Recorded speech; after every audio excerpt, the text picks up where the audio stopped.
Halo semuanya, perkenalkan kami dari Menamatin dari kampus Politeknik Manufaktur Bangka Belitung. Di sini kami berinovasi membuat sebuah smart system irrigation berbasis IoT yang dikontrol menggunakan ESP32 dan Android.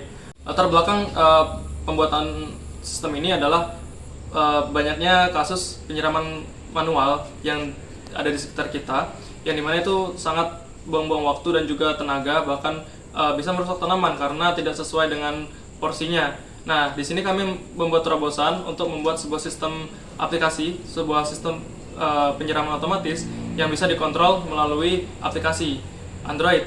Dan ini sangat bermanfaat sekali karena menghemat waktu, tenaga, dan juga sumber daya yang kita gunakan. Nah, di sini langsung saja kita langsung praktekkan saja dan juga lihat prototipe apa saja yang kita pakai.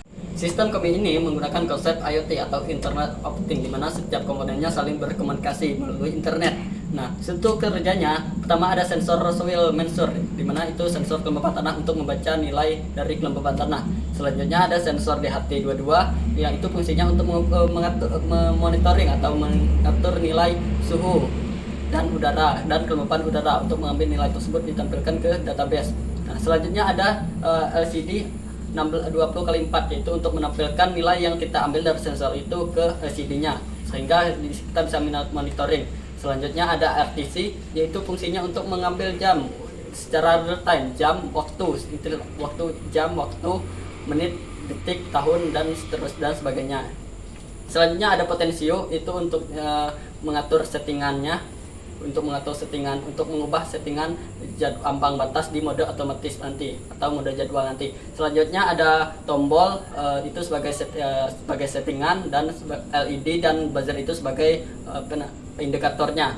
Selanjutnya ada power supply, yaitu power supply itu fungsinya untuk mengatur sumber tegangan. Yang terakhir ada relay, yaitu fungsinya untuk memberi sumber tegangan pada pompa, untuk mengaktifkan pompa. Selanjutnya, saya akan menjelaskan cara kerja dari sistem dari alat yang kami bikin ini. Di mana alat ini mempunyai 3 mode, yaitu mode manual, otomatis, dan terjadwal. Nah, semua mode itu bisa disetting dari aplikasinya langsung ataupun dari hardware-nya. Di sini saya akan menjelaskan cara menyeting di hardware-nya langsung. Pertama-tama di mode manual, bisa dilihat ini tampilan mode manualnya. Ada status pompanya, kelembapan tanahnya itu sebagai monitoring, ada jamnya, ada tanggalnya.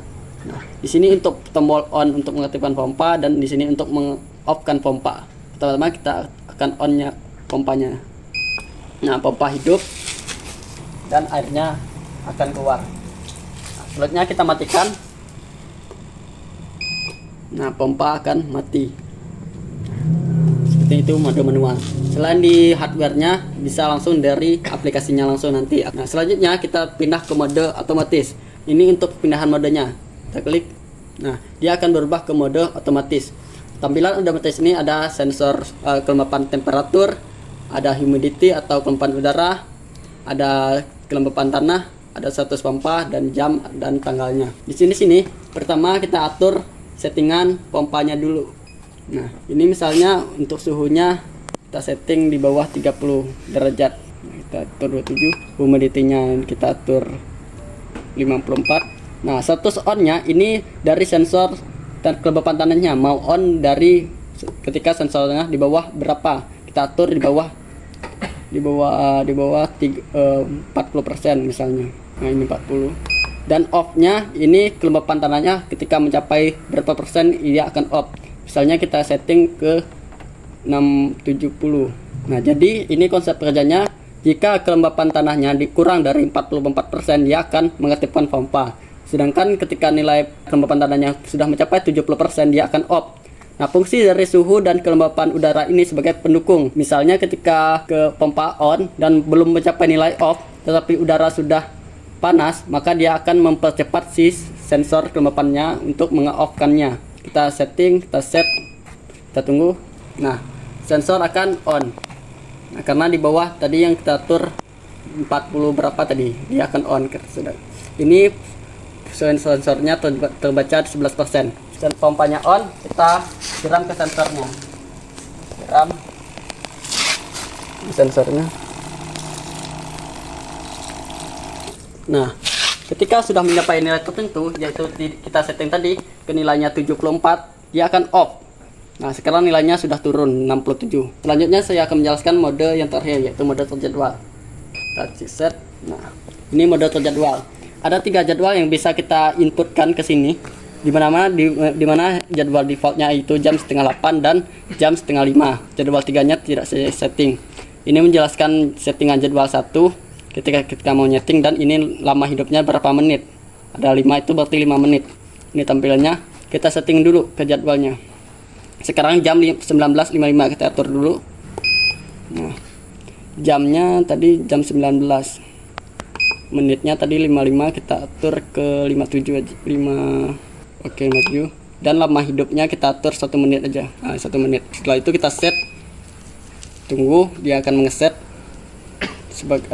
Tunggu tampilannya seperti semula. Nah, dia akan mengeset jadwalnya. Jadwal 1 sudah tersetting jam 19.57.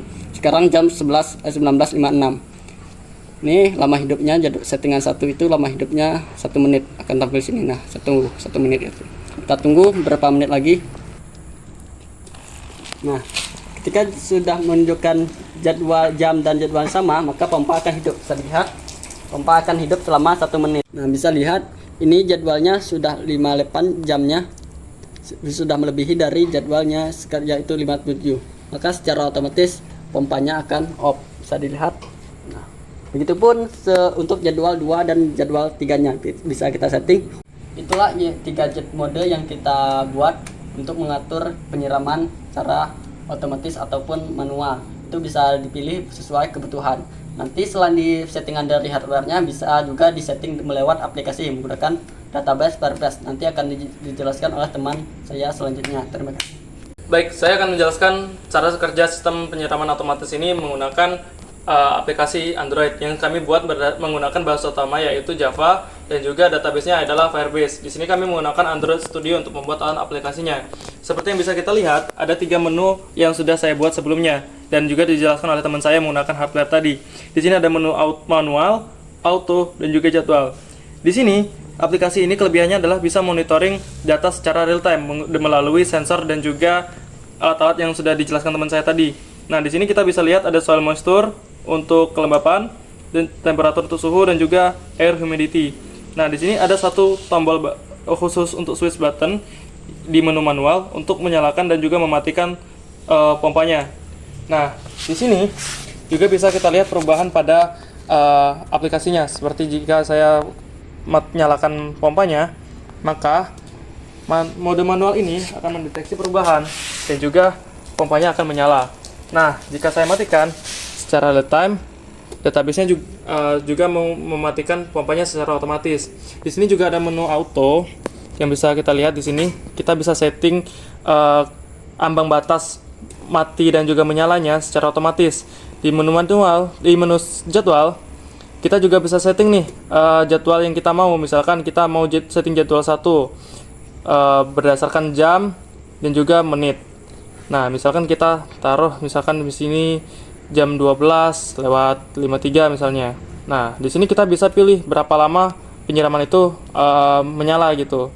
Sampai berapa. Nah, seperti yang kita bisa lihat di jadwal 1 kita sudah setting menjadi 12:53. Nah, di sini kita bisa lihat ada satu folder yang menyimpan perubahan tersebut. Di jam 1 menunjukkan jadwal 1. Jamnya adalah 12 dan juga menitnya menit 53. Lalu lama hidup dari pompanya adalah 8 menit seperti yang kita sudah atur tadi. Perubahan database-nya bisa kita lihat secara real time ya, ada sensor untuk monitoring, kemudian ini untuk khusus untuk menu otomatis yang menyimpan data dan perubahannya tadi. Oke, seperti yang kita sudah lihat di sini pompa menyala di bawah 52%. Set NSM on-nya sudah di angka 52 dan juga tombol matinya bakal berubah di angka 46 seperti yang kita lihat di sini. Nah, ini juga terhubung ke dalam hardware yang kita buat tadi. Demikianlah demonstrasi dan juga presentasi kami dari nama tim untuk sistem irrigation, smart irrigation system menggunakan IoT dan juga aplikasi Android. Nah, ini hanya prototype, namun bisa dikembangkan lebih lanjut jika memang terrealisasikan. Nah, aplikasi ini sangat berguna sekali untuk membantu petani di masa depan, yang membantu mereka memonitoring tanamannya dan juga lebih membantu fleksibilitas mereka. Nah, kami berharap aplikasi ini dan juga prototipe ini bisa dikembangkan lebih lanjut Oleh karena itu, sekian terima kasih.